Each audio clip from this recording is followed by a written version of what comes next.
Welcome. In this recording I'll be talking about aerobic exercise. Here goes. Physical exercise helps to build healthy bodies, but now there's even more evidence to suggest that physical exercise such as running, swimming and other aerobic exercises can strengthen our emotional well-being and tone our mental capability and even help us work out serious psychological predicaments such as depression. To get psychological benefit from aerobic exercise doesn't mean you have to run marathons.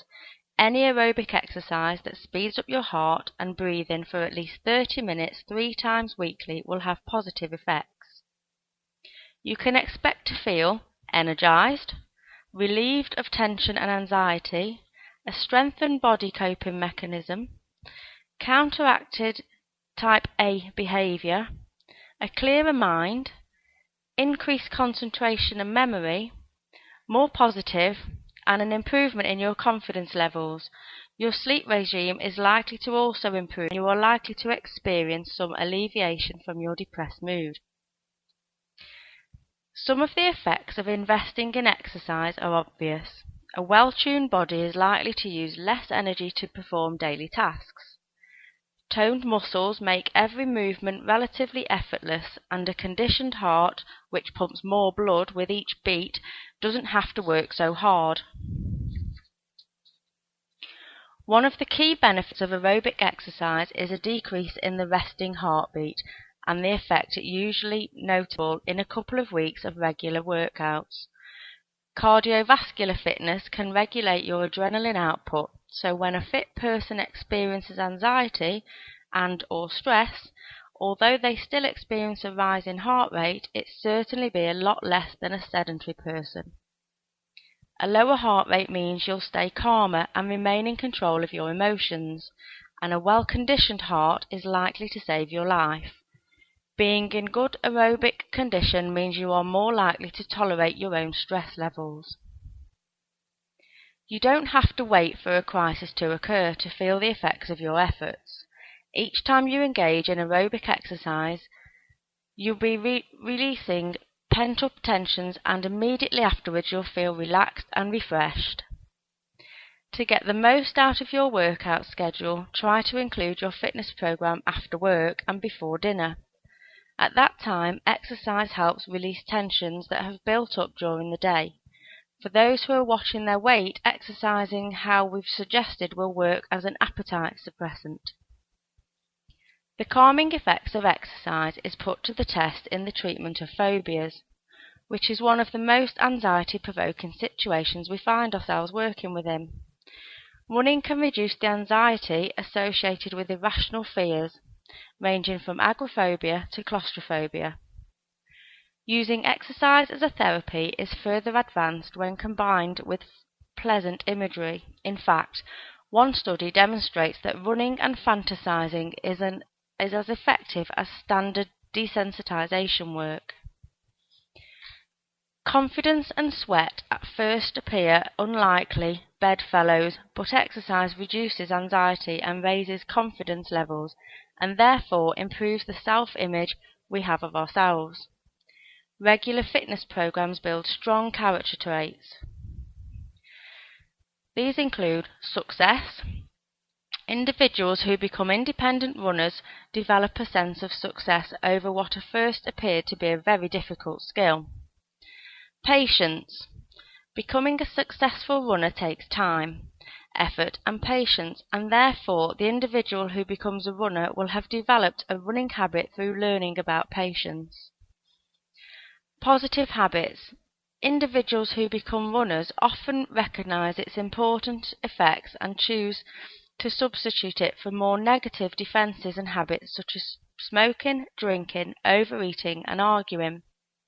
It's hard to quantify why exercise has such a marked effect on our personality, but making the decision to take up exercise demonstrates an overall change and re-evaluation of lifestyle and behaviours, but more simply, just being able to walk up 3 flights of stairs without becoming breathless is bound to provide a sense of achievement. There is evidence to suggest that those people who are aerobically fit also have an intellectual edge over those who aren't so fit. Exercise is considered to improve concentration, creativity, and problem-solving abilities. Why? Because there's an increase in oxygen levels, and good oxygen levels in the blood heighten brain power. It's also been suggested that there is a relationship between exercise and memory, and elderly people, who often complain of memory lapses, appear to bounce back if engaged in an exercise regime. Those individuals who engage in aerobic exercise aren't probably so much aware of the intellectual improvements, but will certainly tell you about the exhilarating and euphoric feelings associated with the exercise. The natural high, and those who quit their exercise regime are often thrown into poor sleep patterns, chronic fatigue, and irritability. Research has discovered that aerobic exercise alters the biochemistry of the brain, particularly the release of endorphins from the pituitary gland. Endorphins are chemically similar to pain relievers such as morphine, but about 200 times more potent. Considering the chemical effect of exercise, it's no wonder that it can be considered extremely useful in the treatment of depression. If you're down in mood, exercise can bring you up. If you're already up, then it can take you higher.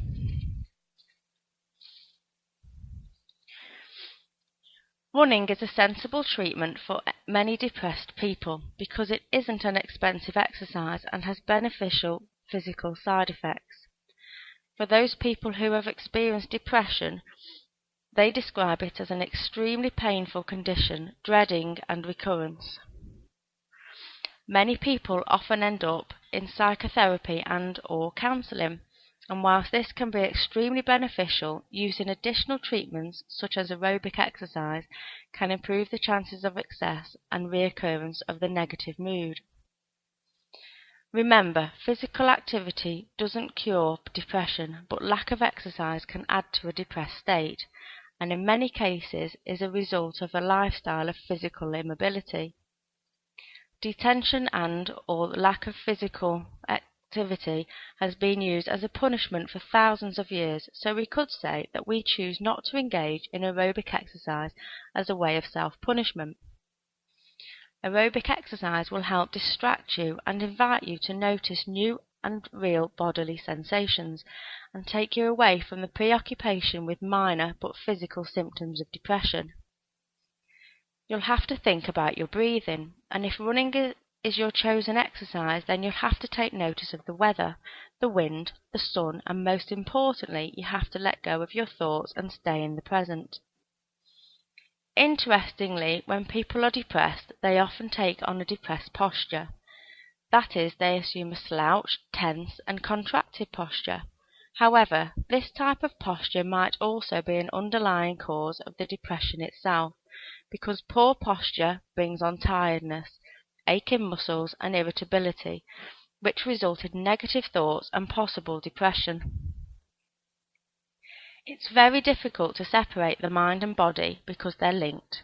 Okay, so mental health services disassociate from physical services and vice versa, but the body's overall condition and functionability has a profound effect on what you think, feel, and consequently do, and with the negative thoughts and feelings being the two main contenders for the onset of depression, it's worth taking into account how your physical body is and taking steps to look after it properly. Current thinking on depression suggests that it is caused by a deficiency of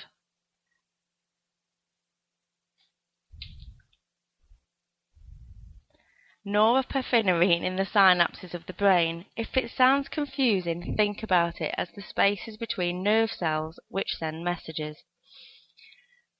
Norepinephrine increases naturally in aerobic exercise, and there's a surge right afterwards, so you could think of aerobic exercise as self-induced treatment for the brain.